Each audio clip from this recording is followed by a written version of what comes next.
UAE welcomes Somali apology for seized cash, easing dispute. The United Arab Emirates has welcomed the Somali Prime Minister's public apology for a Somali operation in 2018 that resulted in the seizure of Emirati aircraft and $9.6 million in cash, wrecking relations between the nations. 305. Dubai, United Arab Emirates.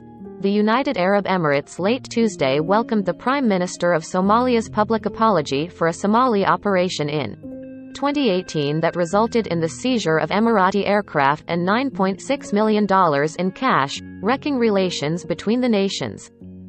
The Emirati Foreign Ministry thanked Prime Minister Mohammed Hussein Roble for his initiative to settle the dispute, which prompted the UAE to end a military training mission in Somalia that had helped the conflict-ravaged nation rebuild after decades of chaos. Somalia's apology reflects the depth of the historical relations between the nations and appreciation for the UAE's purposeful role in supporting the Somali people and their government, the Emirates state-run WAM news agency said.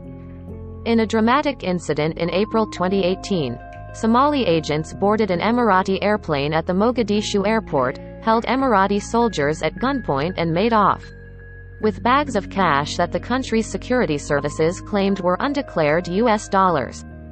The UAE said the funds had been flown in to pay salaries of Somali soldiers and provide other aid.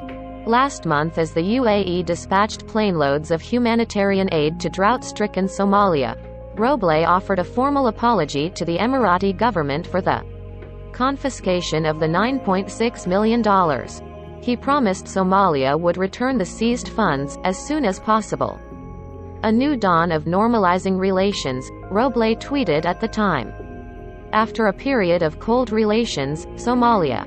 Their differences. The row came as the UAE, along with 3 other Arab states, broke ties with Qatar, claiming the state supported terrorism.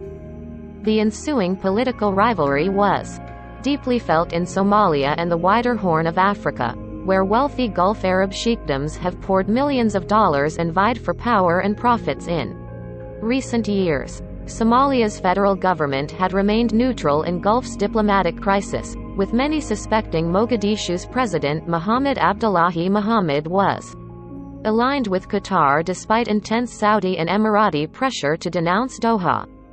The embargo officially ended a year ago as Saudi Arabia led regional efforts even as Prime Minister Roble pledged to hand over the money to the Emirates earlier this year. President Mohammed ordered the central bank against releasing the $9.6 million, due to its illegal entry into our nation, his spokesman said in a statement last month. A wider political dispute between the leaders has threatened to further destabilize the troubled African nation. Somalia is led by a federal government that tries to wield power over regional states.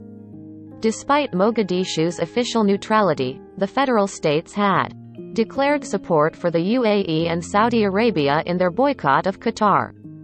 The Emirates has invested heavily in infrastructure in Somalia's breakaway territory of Somaliland, with Dubai-owned DP World port operator running a major port in the area.